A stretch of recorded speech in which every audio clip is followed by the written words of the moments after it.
اللهم صل على سيدنا ومولانا محمد معدن الجود والکرم وآلہ وصحبہ وبارک وسلم۔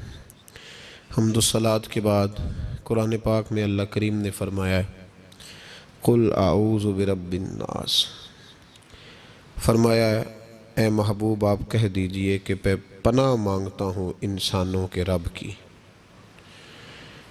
مالک الناس وہ انسانوں کا بادشاہ ہے، الہ الناس اور جو انسانوں کا معبود ہے۔ من شر الوسواس الخناس، میں اس کے شر سے پناہ مانگتا ہوں جو دل میں وسوسہ ڈالتا ہے اور پھر چھپ جاتا ہے۔ اس کی پناہ مانگتا ہوں جو وسوسہ ڈالتا ہے اور پھر انداز دیکھیے قرآن پاک کا، وسوسہ ڈالتا ہے خود غائب ہو جاتا ہے، چھپ جاتا ہے۔ الذی یوسوس فی صدور الناس، اور وہ جو لوگوں کے دلوں میں وسوسے ڈالتا ہے۔ وسوسہ آنکھ میں نہیں ڈالتا، وسوسہ کان میں نہیں ڈالتا۔ الذی یوسوس فی صدور الناس، سینے کے اندر جو دل ہے نا، اس دل میں وسوسے ڈالتا ہے۔ تو کون ڈالتا ہے؟ فرمایا من الجنۃ والناس، وہ جنوں میں سے بھی ہیں اور انسانوں میں سے ہیں، دونوں میں سے ہیں۔ اس کی پناہ مانگو جو وسوسہ اندوزی کرتا ہے، جو تمہارے ذہن کے دریچوں کو میلا اور کچیلا کرتا ہے، جو تمہارے سینے کو اور تمہاری روح کو بدمزہ کرتا ہے، اس سے پناہ مانگو۔ وسوسوں کا دور ہے،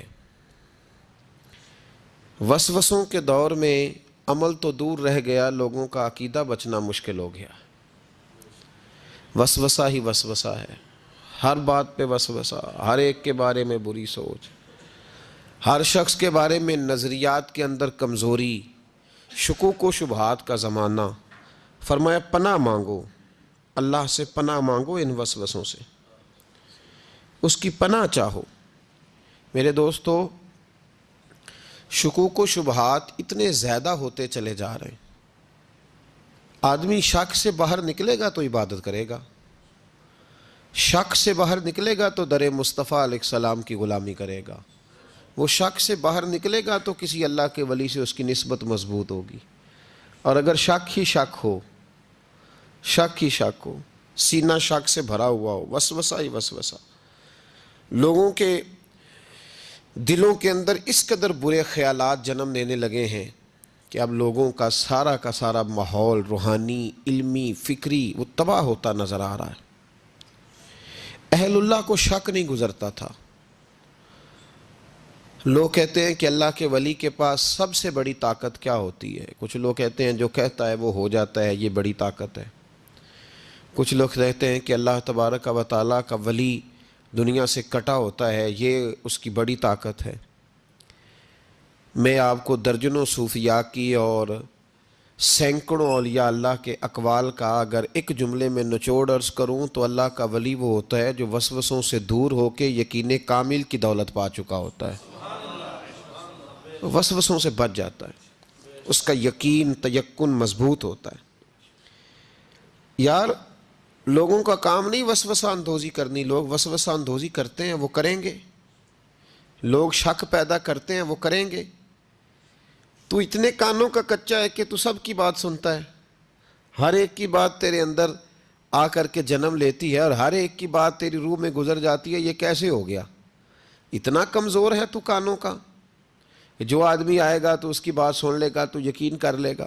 لوگ کہتے ہیں جی مجھے فلاں نے کہا تھا، اور یہ سارا معاملہ ہم نے ایمان، تیقن، یقین، صحبت کے بارے میں گڑبڑ کر لیا، ورنہ اپنی دنیا کے معاملے میں تو ہم آج بھی بڑے حساس ہیں۔ دنیا کے معاملے میں ہمیں وسوسے کوئی نہیں آتے۔ ایک شخص نے آ کے آپ کے کان میں کہہ دیا کہ تیرا 40 لاکھ کا مکان اچانک 30 لاکھ کا ہو گیا، تو مان لیتے ہو؟ تو اس نے تو وسوسہ ڈالا ہے، آپ نے مانا کیوں نہیں؟ اس نے کہا وہ میں نے دیکھا ایک دیوار میں سوراخ ہو گیا ہے اور پینٹ اس کا گر گیا ہے، فلاں جگہ کمزوری آ گئی ہے، تو مکان 40 لاکھ کا تھا یکدم 30 لاکھ کا ہو گیا، مان لیا آپ نے؟ آپ نے نہیں مانا، آپ نے تو اس کے ساتھ بحث بھی کی، آپ نے تو تکرار بھی کی، اس کو ڈانٹا بھی اور اس کو یہ بھی کہا کہ تو میرا دشمن ہے۔ تو نے میری اتنی قیمتی چیز کو اتنی نکمی کہہ دیا. اور جو کونے میں آ کے کہہ گیا کہ فلاں اللہ کا ولی، دیکھو جی اب تو کوئی اللہ کا ولی نہیں رہا، فلانا بھی دکاندار ہے، فلانا بھی، اور تو نے فٹافٹ مان لیا ہے. مجھے ایک بندہ کہہ گیا تھا. میرے بھائی غور کریں اور توجہ کریں بات پر، آپ سے بات کر رہا ہوں، اس کو ضرور سمجھیں. ہمارا یہ کس طرح کا ماحول ہے کہ دنیا کے معاملے میں کوئی شخص شک کا شکار نہیں. آپ چلے گئے سودا لینے، بڑی عام سی چیز آپ نے خرید لی، چلیں عین والا آم چھوڑ کے الف والا آم کریں تو آپ آم لینے چلے گئے، عام سی چیز آم لینے چلے گئے آپ. اس نے کہا جی یہ تو میں 300 روپے کلو دوں گا، تو فوراً آپ نے دے دیا اس کو، کوئی وسوسہ نہیں آیا آپ کو. حالانکہ اس نے دلیل بھی دی کہ یہ یہاں کا نہیں ہے، یہ میر پور خاص سندھ سے آیا ہے، یہ فلاں جگہ سے ہے. تو آپ نے کہا نہیں بھائی یہ کیسے ہو سکتا ہے، اتنا مہنگا ہے ہی نہیں، تو کیسے بتا رہا ہے. لیکن عجیب معاملہ ہے کہ دین کے بارے میں لوگ فوراً کہتے ہیں جی مجھے بڑے بڑے خیالات آتے ہیں، بڑے بڑے خیال اس کو آتے ہیں جس کی توجہ ہٹتی ہے. ایکسیڈنٹ اس کا ہوتا ہے جو سیدھا نہیں دیکھتا، دائیں بائیں دیکھتا ہے. جس کا دھیان سیدھا ہوتا ہے اس کی گاڑی سیدھی چلتی ہے. تو نے دائیں بائیں دیکھا ہے تو تجھے وسوسہ آیا ہے، تو نے ادھر دیکھا پھر تجھے وسوسہ آیا. جن کی توجہ سیدھی یار کی طرف رہتی ہے، جن کی توجہ سیدھی یار کی طرف، جن کی توجہ سیدھی رہتی ہے، انہیں وسوسے، انہیں دیدار سے فرصت نہیں تو وسوسہ کیسے آئے گا. النظر الی وجہ رسول اللہ، حضرت سیدنا ابو بکر صدیق نے کہا تھا یا رسول اللہ ایک کی دل کی تمنا ہے کہ آپ بیٹھے رہیں میں دیدار کرتا رہوں. وسوسہ کیسے آئے گا؟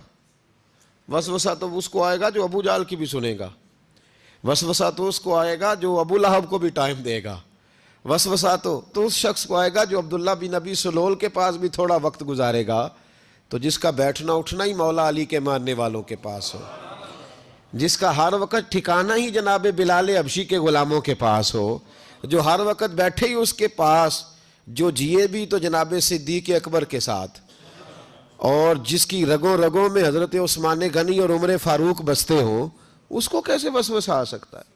ہمارا جرانہ ہی بڑا پکا مضبوط ہے، تعلق ہی بڑا، ہمیں کیسے وسوسہ آئے گا؟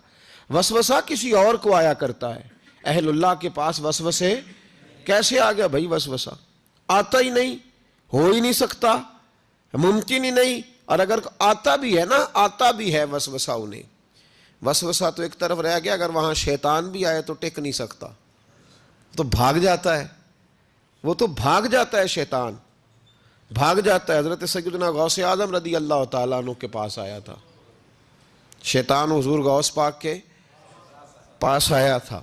آتا ہے پر اللہ والوں کے پاس ٹکتا نہیں، آ جاتا ہے ٹکتا نہیں. حضور غوث اعظم رضی اللہ تعالیٰ عنہ نے 40 سال اللہ کی عبادت کی، 40 سال. یہاں بھی لوگ بڑے پریشان ہو جاتے ہیں، کیسے جی کیسے کر لی؟ تو میں نے کہا قرآن پڑھو، والذین یبیتون لربہم سجدا وقیاما، وہ راتیں گزار دیتے ہیں اپنے رب کے لیے سجدہ کرتے اور قیام کرتے. تو یہ قرآن کی نص نے جب بیان کر دیا، تجھے کیسے شک ہو گیا؟ وہ قرآن کی نص بیان کر رہی ہے کہ اللہ کے کچھ بندے راتیں سجدے اور قیام میں گزار دیتے. حضور غوث اعظم نے 40 سال عشاء کے وضو سے فجر کی نماز ادا فرمائی. تو ایک دن آسمان پہ نا ایک چھوٹا سا بادل کا ٹکڑا آیا، معاذ اللہ ثم معاذ اللہ. وہ کہنے لگا عبد القادر میں تیرا رب ہوں. اس کے اندر سے آواز آئی میں تیرا رب ہوں، تو نے بڑی عبادت کر لی، اب تو بے شک پڑھ بے شک نہ پڑھ. کئی ملنگوں کو معاف نہیں ہو گئی معاذ اللہ کہ بے شک پڑھ بے شک نہ پڑھ، عام اجازت ہے. تو حضور غوث اعظم رضی اللہ تعالیٰ عنہ فرمانے لگے اعوذ باللہ من الشیطان الرجیم. جب آپ نے یہ پڑھا تو وہ سامنے آ کے کھڑا ہو گیا، کہنے لگا عبد القادر آپ کو کیسے پتہ چلا کہ میں شیطان ہوں؟ تو آپ فرمانے لگے پاگل، مجھے کیسے پتہ نہ چلتا؟ جس رب نے اپنے پیارے حبیب علیہ السلام کو نماز معاف نہیں کی، اس نے عبد القادر کو کیسے معاف کر دی؟ جب حضور کے لیے یہ حکم نہیں آیا کہ محبوب چاہے پڑھو چاہے نہ پڑھو، وہاں تو حکم آیا کہ محبوب تہجد بھی پڑھو، وَمِنَ اللَّيْلِ فَتَہَجَّدْ بِهِ نَافِلَةً لَكَ، نفع دے گی آپ کو، تہجد بھی پڑھے. تو ان کے لیے جب یہ حکم نہیں تو میرے لیے کیسے آ گیا؟ اب شیطان تھا نا، تو اس نے پھر ایک اور چال چلی. یہ باز نہیں آتا، ہم باز آ جاتے ہیں کئی دفعہ، اس کے پیچھے پیچھے چلنے لگ جاتے ہیں، لڑ کے تھک جاتے ہیں. وہ نہیں تھکتا، وہ نئی سے نئی چال، نئی سے نئی چال. اس کا نیا سے نیا روپ، من الجنت والناس، جنوں میں سے بھی اور اس کے نئے سے نئے روپ ہوتے ہیں۔ اس نے ایک نیا روپ دھار لیا، کہنے لگا عبد القادر 300 ولی میں نے اسی طرح گمراہ کیے، آپ چونکہ عالم تھے تو آپ کے علم نے آپ کو بچا لیا۔ تو غوث اعظم فرمانے لگے نئے روپ سے آئے ہو؟ کہنے لگا 300 میں نے گمراہ کیے، یہ تو آپ عالم تھے تو بچ گئے، آپ جانتے تھے تو بچ گئے، میں نے 300 گمراہ کیے۔ تو حضور غوث اعظم فرمانے لگے پھر گمراہ کرنے لگے ہو نیا روپ دھار کے؟ مجھے میرے علم نے نہیں بچایا، مجھے اللہ کے فضل نے بچایا ہے۔ کئی عالم بھی تو گمراہ ہو جاتے ہیں نا، مجھے میرے علم نے نہیں بچایا، مجھے میرے اللہ کے فضل نے بچایا ہے۔ میرے بھائی، میرے عزیز طریقت کے مسافروں، یاد رکھو، سمجھ لو اس بات کو کہ وسوسہ آتا ہے۔ وسوسہ، دو قسم کے مہمان آتے ہیں، دو قسم کے مہمان۔ ایک مہمان وہ آتا ہے جو آتا ہے تو بندہ توجہ نہیں کرتا، وہ خود کہتا ہے اس نے نہیں میری طرف توجہ کی، وہ مہمان چلا جاتا ہے، پتہ نا آپ کو۔ اور جس کو بندہ اٹھ کے سینے سے لگائے اور اس کے ساتھ گفتگو شروع کر دے، وہ مہمان جاتا ہے؟ وہ تو بیٹھا رہتا ہے، وہ تو نہیں جاتا۔ تو وسوسہ آتا ہے، جو تو توجہ نہ کرے اس کا چلا جاتا ہے، اور جو سینے سے لگا لے، سوچنے لگ جائے، غور کرنے لگ جائے، اس کا وسوسہ بیٹھ جاتا ہے، اسی کے پاس رہتا ہے، دوستانہ کر لیتا ہے، کئی دفعہ تو بالکل مکان ہی ساتھ بنا لیتا ہے، ہر وقت کوئی نہ کوئی بات کان میں، ہر وقت کوئی نہ کوئی بات کان میں۔ کیوں وسوسہ آتا ہے؟ تجھے کیسے آ گیا؟ اس کا یقین کامل ہو، اسے وسوسہ کیسے آئے؟ جس کی توجہ سیدھی ہو اسے وسوسہ نہ چھڑ یار دا بوہا، نہیں تے ہو جاویں گا روگی، جیڑی بکری اجڑوں وچھڑی او بگیاڑا جوگی۔ یہ تو بھئی تو اگر اندر رہتا، صحبت کے اندر رہتا، چھتری کے نیچے رہتا، تو پھر وسوسہ تجھے کیسے وسوسہ کس طرح تیرے پاس آیا؟ وسوسہ اس کے پاس آتا ہے جو وسوسے کی جانب توجہ کرتا ہے۔ بہت زیادہ لوگوں کو بدگمانی ہونے لگی ہے، بہت زیادہ وسوسے آنے لگے ہیں، بہت زیادہ خیال ہونے لگا ہے، بہت زیادہ توجہ ہونے لگی ہے، بڑی لوگوں کا معیار اس طرف جائیں، ہر چوتھا آدمی آ کے کہتا ہے برے خیالات آتے ہیں۔ کیوں بھائی برے خیالات آتے ہیں؟ کیسے آ گئے؟ ہمارا تو دل ہی ایک ہے، اور دل میں یار بھی ایک ہے، دوسرے کے لیے جگہ ہی کوئی نہیں، تو وسوسہ کیسے آئے گا؟ ہم تو اس کے دیدار سے ہی آج تک فارغ نہیں ہوئے، تو غیر کی طرف دیکھ کیسے لیا؟ یہ کیسے ہو گیا؟ ممکن کیسے ہوا؟ اپنے آپ کو سمیٹیں، ان وسوسوں سے اپنے آپ کو بچائیں، ان پر قطعی طور پر کوئی توجہ نہ دیں، اور اگر کبھی آ بھی جائے تو میں نے کہا کہ اس کو سینے سے لگانے کی ضرورت، اس کو جھٹک دیں، بات ختم ہو گئی۔ آ جاتا ہے وسوسہ، بڑوں کو آ جاتا ہے، وسوسے آیا کرتے ہیں، آیا ضرور کرتے ہیں، لیکن جو لوگ قابل ہوتے ہیں، جن کا ایمان مضبوط ہوتا ہے، جن کا تیقن مضبوط ہوتا ہے، ان لوگوں کے پاس وسوسے ہمیشہ رہتے نہیں۔ ایک اہم بات اصلاح کی جو سمجھنی بڑی ضروری ہے، آپ کے لیے بڑی ضروری ہے۔ آپ نے یہ غور کرنا ہے کہ وسوسہ آتا کہاں سے ہے۔ کوئی نہیں سمجھ آئی آپ کو میری بات کی؟ نہیں آئی ہوتی تو آپ بڑی دور پہنچ چکے ہوتے ہیں۔ سردی بڑی زیادہ تھی کمرے میں، تو کہیں سے ہوا آ رہی تھی ٹھنڈی، تو اب ٹھنڈ بڑی لگ رہی تھی، تو بندے نے فوراً اٹھ کے بھلا کیا کرنا ہوتا ہے؟ نہیں وہ پتہ نہیں کتوں آ رہی، باری تھی تو ابھی گل ہی ہے نا جی۔ اگر تو کھڑکی سے آ رہی ہے تو کس کو بند کریں گے؟ اور اگر دروازے سے آ رہی ہے تو جی، اور اگر چھوٹے بچے نے پنکھا چلا دیا تو جی، چل پنکھا رہا ہے، بندہ سارا دن دروازہ بند کرتا رہے؟ سمجھنا ہے آپ نے بات کو۔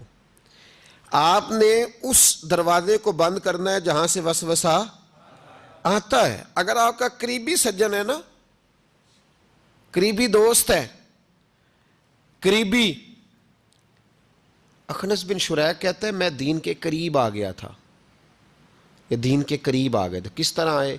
جن دنوں انہوں نے نبی پاک صلی اللہ تعالیٰ علیہ وآلہ وسلم کو شیب ابی طالب میں قید کیا ہوا تھا نا، تو اللہ کے محبوب علیہ السلام رات کو پہاڑ پر بیٹھ کر قرآن پاک کی تلاوت فرماتے تھے۔ کوئی اچھا قاری قرآن پڑھے تو دل کرتا ہے سننے کو، دل کرتا ہے یار تھوڑا سا نا اور پڑھ۔ ہاں جی، کوئی اذان پڑھ رہا تھا تو شاعر گزر رہا تھا، تو شاعر کا دل مچلنے لگا، کہنے لگا اور ذرا ٹھہر جا مؤذن، میرا دل دہل رہا ہے، اتنی جلدی ختم نہ کر یار، مجھے لطف آ رہا ہے، تھوڑے قصیدے اور پڑھ۔ تو کوئی اچھا قاری قرآن پاک پڑھے نا، اچھا قاری، تو بندہ مست ہو جاتا ہے۔ تو مجھے بتاؤ، جب یاسین والے رسول خود یاسین کی تلاوت کرے، جب مدثر والے محبوب کی زبان سے خود مدثر کے جملے نکلیں، اور جب مزمل والے محبوب خود مزمل کا ذکر کرے، پھول جڑتے ہوں گے، کلیاں مہکتی ہوں گی، زمانہ سارا مہک و ٹھنڈک سے بھر جاتا۔ نبی پاک صلی اللہ علیہ وسلم پہاڑ پہ بیٹھ کے پڑھتے تھے رات کو، تو وہاں نا ابو سفیان بھی آ گئے سنتے سنتے، چونکہ انہوں نے پابندی لگائی ہوئی تھی کہ کوئی بھی بندہ وہاں نہ جائے، سوشل بائیکاٹ معاذ اللہ کیا ہوا تھا، کوئی نہ ادھر جائے۔ تو سنتے سنتے ابو سفیان آ گئے، کہتے ہیں حضور قرآن پاک پڑھ رہے تھے تو مجھے لطف بڑا آیا سننے کا۔ تو وہاں ایک قریب جھاڑی تھی، تو ابو سفیان جھاڑی میں بیٹھ گئے، ساری رات نبی پاک نے قرآن پاک پڑھا اور ساری رات انہوں نے سنا۔ ہمیں اتنا ذائقہ بات سن کے بھی تو آنا چاہیے نا۔ کہتے ہیں اب مجھے نہیں پتا تھا کہ اخنس بن شریک بھی کہیں آیا ہوا ہے، اس نے بھی، وہی بھی یہ دیکھنے آیا کہ کہیں کوئی وہاں آیا ہوا تو نہیں، وہ بھی کسی کونے میں جھاڑی میں بیٹھ گیا، حضور قرآن پاک کی تلاوت فرماتے رہے، وہ ساری رات سنتا رہا۔ ادھر سے کہیں ابو جہل بھی آ گیا، پتھر دل تھا، پر میرے مصطفیٰ قرآن پڑھتے تھے تو کان اس کے بھی کھڑے ہو جایا کرتے تھے۔ ساری رات تلاوت سنتے رہے، تینوں پکے کافر جھاڑیوں میں بیٹھ کر تلاوت سنتے رہے۔ صبح جب جانے لگے تو ملاقات ہو گئی، تو کدھر آیا تھا؟ اس نے کہا پہلے تو بتا، تو کدھر آیا تھا؟ میں تو آیا تھا دیکھوں کوئی آیا تو نہیں، میں تو کدھر؟ اس نے کہا میں بھی یہی دیکھنے آیا تھا کہ یہاں کوئی آتا جاتا تو نہیں۔ ابو جہل زیادہ شاطر تھا، کہنے لگا خبردار کل کوئی نہ آئے، آج تو آ گئے کل نہ ہونا۔ اللہ اکبر۔ لیکن جہاں دل لگا ہوتا ہے نا، وہاں دل کھینچا چلا جاتا ہے، دل جہاں لگ جاتا ہے نا وہاں دل کھینچا چلا جاتا ہے۔ یہ دل کا بھی اپنا ایک معاملہ ہے نا۔ اب لگ گیا تھا قرآن پاک کی تلاوت سے۔ کہتے ہیں رات کو اپنی اپنی چارپائی پہ لیٹے، درد اگرچہ جان گزل ہے، میں کیا کروں میرا دل ہے، غمیش کا اگر نہ ہوتا تو غم روزگار ہوتا۔ اور وہ مزہ آتش نے کہا تھا، وہ مزہ دیا ہے تڑپ نے کہ میری آرزو ہے یا رب، میرے دونوں پہلوؤں میں دل بے قرار ہوتا۔ تو کہتے ہیں کہ اگلی شام پھر آئی تو وہی کیفیت، وہی انداز، وہی شوق، چارپائی پہ لیٹے پر کانوں میں وہ آواز رس گھولے، لیٹا نہ گیا، اٹھے پہنچے، لیکن آج جگہ بدل کے بیٹھ گئے تینوں۔ صبح ساری رات سنتے رہے محبوب کی تلاوت، صبح اٹھے تو پھر چوک میں ملاقات ہو گئی، تو کدھر آیا تھا، تو کدھر؟ ابھی بات ہونے۔ ابو جہل ذرا زیادہ شاطر تھا، کہنے لگا میں تو تم دونوں کا خیال کرنے آیا تھا، کہیں تم دونوں تو نہیں آئے، یہ دیکھنے کے لیے آیا تھا۔ اللہ اکبر۔ 3 دن مسلسل آتے رہے اور میرے مصطفیٰ کریم کا ساری رات قرآن پاک سنتے رہے۔ اب اخنس بن شریک کہتے ہیں کہ میں پورا قریب آ گیا، میرا دل کہتا تھا کہ یہ سچے ہیں۔ کہتے ہیں میں نے تیسرے دن مشورہ کیا، میں نے کہا یار پتہ تجھے بھی ہے مجھے بھی ہے کہ نہیں آنا، پر ان کی آواز ایسی ہے، وہاں لذت ایسی ہے، نہیں نہ رہا گیا تجھ سے بھی۔ مان کیوں نہیں جاتا کہ ساری باتیں اپنی جگہ پر ان کی بات کانوں سے ہو کے دل میں اترتی چلی جاتی ہے، مانتا کیوں نہیں؟ اخنس بن شریک کہتے ہیں میں پورا قریب آ گیا، پر ابو جہل نے مجھے پھر گمراہ کیا، کہنے لگا یار یہیں رہے ہیں، بچپن بھی یہیں گزارا ہے، معاذ اللہ 2 ہاتھ ہیں 2 آنکھیں ہیں، سارا کچھ وہی ہے، کان پٹیاں سفید ہوئی ہیں تو کہتے ہیں میں اللہ کا نبی ہوں، معاذ اللہ۔ اس نے وسوسہ اندوزی کی تو کہتے ہیں میں پھر بیک ہو گیا۔ آپ کیوں نہیں اس شخص کو جانتے جو وسوسہ اندوزی کرتا ہے؟ آپ اس جگہ کیسے چلے گئے جہاں وسوسہ اندوزی ہوتی ہے؟ یاد رکھیں اس جگہ جائیں جہاں جانے سے دل صاف ہوتا ہے، جہاں جانے سے دل کا زنگ اترتا ہے، آپ کے وسوسے دور ہوں گے۔ وہاں جائیں جہاں ایمان کی، یقین کی، تیقن کی دولت بڑھتی ہے۔ کیوں وہاں جاتے ہو جو بیک کر دیتا ہے؟ کچھ جگہیں ایسی ہوتی ہیں جو شکوہ ہی نہ کر لوں، شکوہ ہی نہ کر لوں۔ شکوہ یہ ہے کہ ہم پالش کرتے ہیں، پوری پالش کرتے ہیں، مہربانی کرتے ہیں، کچھ لوگ پھر جا کے صحرا میں کھڑے ہوتے ہیں، ساری ریت چڑھا کے دوبارہ آ جاتے ہیں۔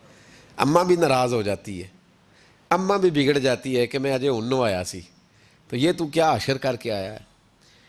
یار آپ سمجھتے نہیں کہ کتنی محنت سے سوارا، کتنی محنت سے نہلایا، کتنی محنت سے کپڑے بدلے، کتنی محنت سے غسل کرایا، کتنی محنت سے کنگھی کی، کتنی جد و جہد کے ساتھ تیرے بال سنوارے، تیرے روحانی ذائچے میں کتنی جد و جہد، تو نے قیمت ہی نہیں ڈالی. تو 2-4 دن گیا اور جا کے پھر سے زنگ چڑھا کے آیا. تو نے ہماری کبھی کبھی دل کرتا ہے پھر اماں کا بھی کہ 2 تھپڑ لگا ہی دوں، اس کو لگاؤں 2 تھپڑ. میری محنت کا تو نے کیا. تو وسوسہ اندوزی والی جگہ پہ کیوں جاتے ہو؟ کیوں گئے وہاں؟ تمہیں نہیں پتا تھا کہ وہاں نہیں جانا؟ سارے کپڑے میلے ہو گئے، ساری گرد پھر چڑھ گئی. خبردار، خبردار اپنے بزرگوں کی محنت کا خیال کرے. خبردار اس جگہ کبھی نہ جائیں جہاں جانے سے وسوسے پیدا ہوتے ہیں. ان جگہوں پہ کبھی نہ جائیں جہاں جانے سے ذہن میں شر اٹھتا ہے. اس جگہ پہ کبھی نہ جائیں جہاں اعلیٰ حضرت فاضل بریلوی، میرے اعلیٰ حضرت رحمت اللہ زندگی میں کسی کا قصیدہ نہیں لکھا، لیکن بدانیوں کے اس عالم کے قصیدے ہمیشہ لکھے جو انہیں ان کے مرشد کی بارگاہ تک لے کے گئے تھے. اس عالم کے بھی قصیدے لکھے، کہتے تھے میں تیرا بھی شکر گزار ہوں یار، تو نے میرے اوپر مہربانی فرمائی، میں تیرا بھی شکر گزار ہوں. من لم یشکر الناس ولم یشکر اللہ، میں تیرا بھی شکر گزار. اس آدمی کے قصیدے لکھے، مہربانی فرمائیں. وسوسوں والی جگہ سے ہٹ جائیں، اس جگہ سے ہٹ جائیں جو وسوسے پیدا کرتی ہے. جم جائیں اس جگہ پہ جہاں سے وسوسے دور ہوتے ہیں، یقین کی دولت ملتی ہے. گرد والے کام نہ کرو. خبردار، وسوسے اس شخص کو آتے ہیں جو بری جگہ پہ بیٹھتا ہے، جو بری سنگت میں جاتا ہے. اس کے ذہن میں سوال اٹھتے ہیں. میں نے بہت سارے ایسے لوگ دیکھے جو بری سنگتوں میں جاتے تھے تو گمراہ ہو گئے. اس لیے نبی پاک علیہ الصلوۃ والسلام نے پابندی لگائی ہے، فرمایا لا تصاحبوا الا مؤمنا، خبردار صحبت نہ اختیار کرنا سوائے اس کے کہ بندہ کامل مومن ہو. کامل مومن کے علاوہ کسی کی صحبت اختیار لا تصاحب. یہ وہی لا ہے جو کلمے میں ہے، لا الہ کوئی معبود نہیں. تو آپ مسند امام احمد بن حنبل کی اس حدیث کا کیا مطلب لیں گے؟ لا تصاحب الا مومنا، خبردار قطعاً نہ جا کے اس بندے کے پاس بیٹھنا جو کامل مومن نہ ہو. تو کچے لوگوں کے پاس کیوں بیٹھتے ہو؟ حدیث پاک کے لفظوں کے اوپر جو اہمیت ہے جملوں کی اس کو سمجھیں. لا الہ، بولیے لا الہ. یہی لا یہاں بیان کیا، لا تصاحب الا مومنا. خبردار اس بندے کے پاس کبھی نہیں جانا جو کامل مومن نہ ہو، اور جو کامل مومن ہو اس کے پاس ضرور جا کے بیٹھنا. یہ حضور ایک بات شیخ سعدی نے لکھی ہے. شیخ سعدی رحمۃ اللہ علیہ فرماتے ہیں، یہ میں آپ کو جواب دے رہا ہوں، کچھ سوالوں کا جواب ہے جو ذہنوں میں اٹھتے ہیں. شیخ سعدی رحمۃ اللہ تعالیٰ علیہ کہتے ہیں ایک باپ اپنے بچے کو کہتا تھا بچے ان لوگوں کے پاس نہ بیٹھے کر، بندے صحیح نہیں، تیرے ذہن میں وسوسے پیدا کریں. اس نے کہا ابا جی وہ نہیں صحیح، میں تو صحیح ہوں نا، مجھے کوئی کچھ نہیں کہہ سکتا، میں خود بڑا ٹھیک ہوں. تو اس نے کہا بیٹا نہیں، صحبت صالح ترا صالح کنن اور صحبت طالح ترا طالح کنن. چنگیاں دے لڑ لگی ساں تے میری چولی چ پھل پے، پیڑیاں نال میں رل گئی تے میرے اگلے بھی ڈول گئے، میرے اگلے بھی پیڑیاں نال میں رل گئی تے یعنی پھر ریت سے کپڑے بھر گئے سارے.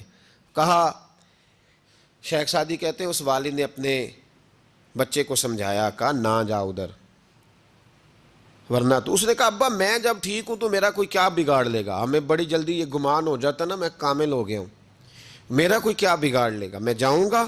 والد نے سمجھایا، باپ تھا نا اس نے سمجھایا. لیکن کچھ لوگ بغیر حادثوں کے سمجھتے بھی نہیں، وہ سمجھتے ہیں حادثہ ضروری ہے، حالانکہ بغیر حادثے کے بغیر دکھوں کے سمجھ آ جائے تو بڑی اچھی ہے. تو بس اس نے کہا نہیں میں نہیں مانتا.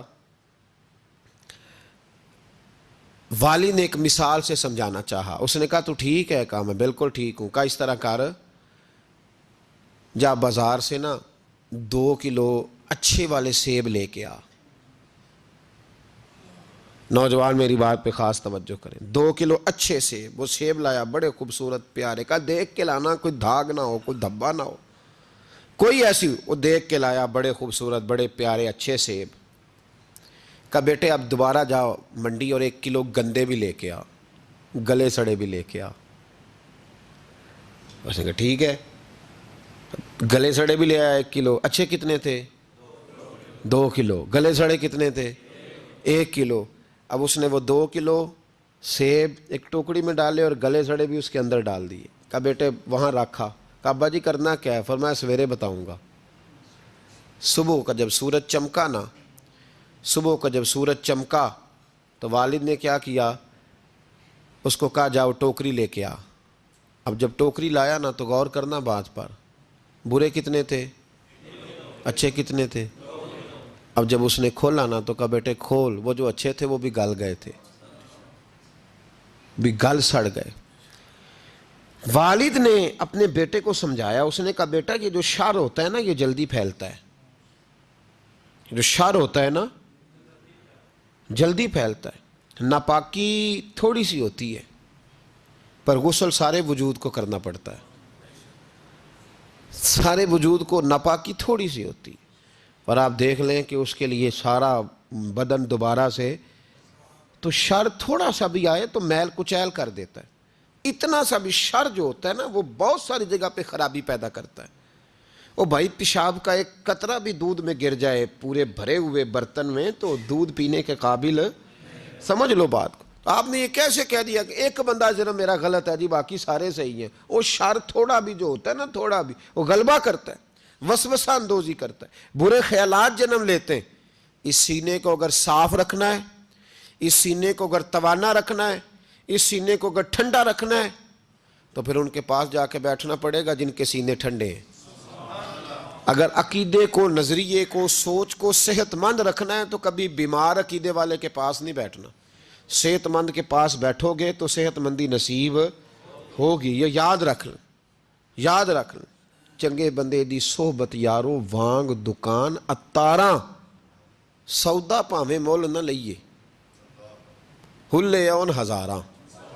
نہ خرید بے شک کوئی شے، خوشبو تو آئے گی نا.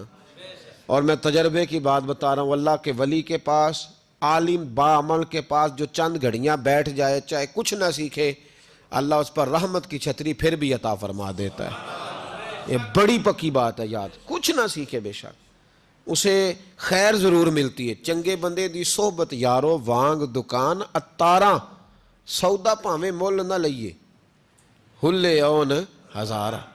ہزاراں ایک دو تین نہیں، ہزاراں. برے بندے دی صحبت یارو وانگ دکان لوہاراں، کپڑے پاویں کنج کنج بھئیے چھنکاں پین ہزاراں. پھر بھی جب وہ ویلڈ کر رہا ہوتا ہے تو کوئی نہ کوئی چیز لگ ہی جاتی ہے. اس سے مراد یہ نہیں کہ لوہار برا ہے، لوہار تو بڑے اچھے ہوتے ہیں. نبی پاک علیہ الصلوۃ والسلام نے اپنے صاحبزادے کو ایک لوہار کے گھر میں بھیجا تھا پرورش کے لیے، حضرت ابراہیم کو. صرف میں اس کے کام کے حوالے سے جو بزرگوں نے نشاندہی کی اس پر، ہمارے ہاں بڑی جلدی لوگ جڑ دیتے ہیں نا باتیں، اس لیے فٹافٹ وضاحت ضروری ہے. بھائی یاد رکھ لیں، چنگے بندے دی صحبت یارو وانگ دکان. اگر برے نظریے سے بچنا چاہتے ہو تو برے بندے سے بچو. اگر آپ وسوسوں سے بچنا چاہتے ہیں تو وہ کھڑکی بند کریں جہاں سے وسوسہ آتا ہے، اس کو بند کر دیں. اگر موبائل دیکھنے سے آتا ہے تو وہ جو پیج ہے نا اس کو بلاک کر دیں، اس کو انفرینڈ کر دیں، اس سے جان چھڑا لیں. صرف ان لوگوں کو ساتھ رکھیں جہاں سے آپ کو خیر کی بات ملتی ہے، ورنہ بڑا نقصان ہوگا، ٹھنڈ لگ جائے گی. اور عقیدہ ٹھنڈ لگ کے سکڑ جائے تو دنیا بھی گئی، آخرت بھی گئی. اس لیے اس پر ضرور توجہ کریں. اللہ سمجھنے کی توفیق عطا فرمائے. آمین بجاہ نبی الکریم صلی اللہ علیہ وسلم.